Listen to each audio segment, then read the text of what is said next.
pertama, brosur halaman pertama. Hadis pertama masuk kedua. Ani bin Abbasin anna imra'ata Sabit bin Qais bin Syammasin atatin Nabiyya sallallahu alaihi wasallam faqalat ya Rasulullah Sabit bin Qaisin ma'atibu alaihi fi khuluqin walatinin walakinni akrahul kufra fil Islam. Faqala Rasulullah sallallahu alaihi wasallam ataruddina alaihi hadiqatahu qalat na'am. Qala Rasulullah sallallahu alaihi wasallam iqbalil hadiqata wa talikha tatliqatan. Dari Ibnu Abbas bahwasanya istri Sabit bin Qais datang kepada Nabi sallallahu alaihi wasallam. Lalu ia berkata, "Ya Rasulullah, Sabit bin Qais suamiku itu, aku tidak mencela dia tentang akhlak dan agamanya, tetapi aku tidak suka kekufuran dalam Islam." Kemudian Rasulullah sallallahu alaihi wasallam bertanya, "Maukah kamu mengembalikan kebunnya kepadanya?" Ia menjawab, "Ya." Lalu Rasulullah sallallahu alaihi wasallam bersabda kepada Sabit bin Qais, "Terimalah kebunmu dan tolaklah dia tolak satu." Hadis riwayat Bukhari. Istri Sabit bin Qais ingin cerai dari suaminya itu karena tidak suka kekufuran. Kalau suaminya itu kafir dalam agama, kan berarti sudah tidak halal atau sudah cerai secara hukum agama. Tetapi kenapa di hadis ini kok menyuruh istri Sabit bin Qais tersebut untuk mengembalikan kebun atau maharnya, Ustaz? Mohon penjelasan. Jadi yang kufur itu bukan siapa? Bukan suaminya. Dari situ diterangkan, aku tidak mencela dia tentang akhlak dan agamanya. Ya.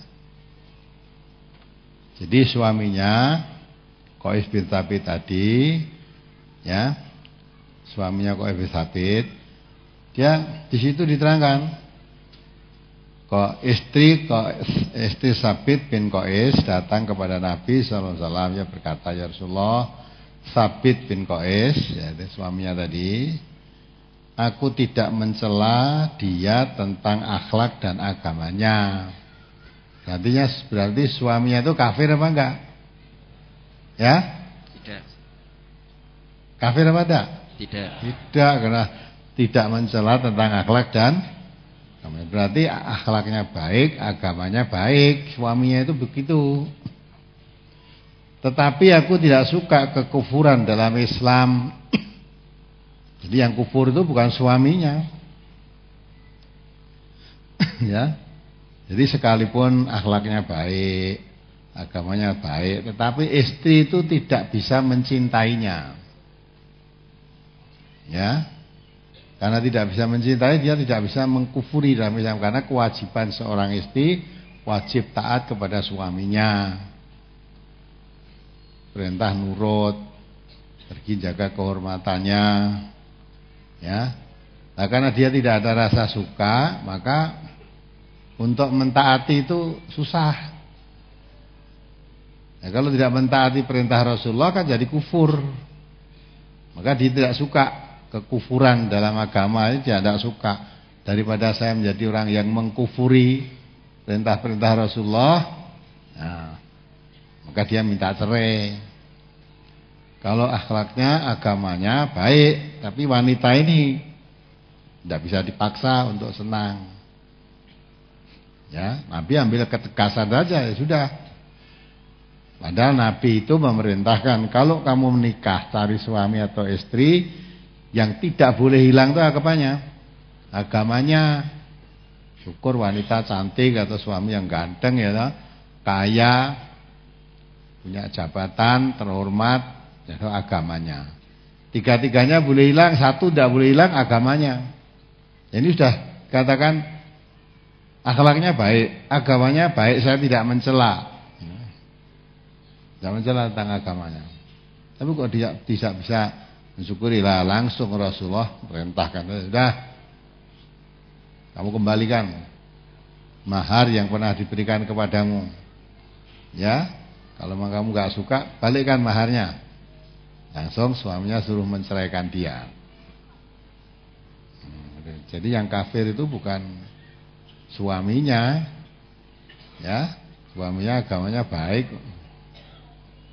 tapi istrinya sendiri itu tidak mencintainya, tidak suka untuk hidup dengan Qais tadi.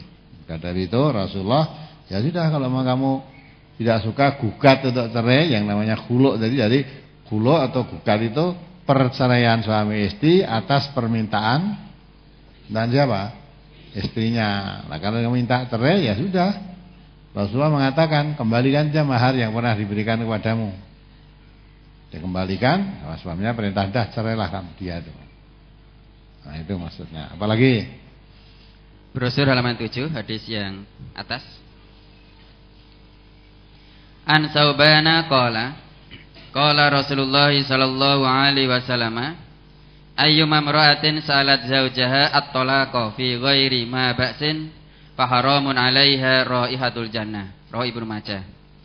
Dari Sauban ia berkata, Rasulullah sallallahu alaihi wasallam bersabda, siapa saja wanita yang minta tolak kepada suaminya bukan karena adanya sebab yang menyengsarakan, maka haram baginya bau surga. Berkaitan dengan hal tersebut, apabila seorang istri yang minta cerai karena suaminya di penjara, apakah juga haram baginya bau surga, Ustaz? Sebab istri tidak mau anak-anaknya hidup sengsara dan dia menikah dengan laki-laki lain. Mohon penjelasannya, Ustaz. Itu di penjara itu karena apa? Ya, kalau di penjara karena penjahat, ya, wanita muslimat minta cerai dengan suami penjahat, ya pantas. Ya, nah, kalau di penjara itu karena apa? Maka saya tidak bisa menjawab. Mesti tanya dulu sebab di penjara apa, gitu lah. Nah, sebabnya korupsi, ya korupsi nggak golek kowe kok. Gitu. Gitu. Kadang-kala suami korupsi itu dorongan istri. Ya. Mas, ini anaknya minta ganti mobil. Gitu. Nah, yang satu minta ganti juga mobil. Itu mobil temannya lebih baik. Nah, udah. Dorongan istrinya. Masa kita mobilnya ini terus ganti. Nah, demi menyenangkan istri terus dicolongke. Ya, korupsi. Nah, ketangkap KPK. Terus di penjara. Lah kok di penjara terus istrinya minta cerai? Ya. Wong sing nglebokke penjara tadi kamu gitu kok. Maka saya tanya apa sebabnya penjara itu? Nah, penjaranya seumur hidup, berarti saya selamanya tidak punya suami, ya. Nah ya apalagi penjara seumur hidup tuh mesti ana sebabnya berat banget, ya apa sebabnya?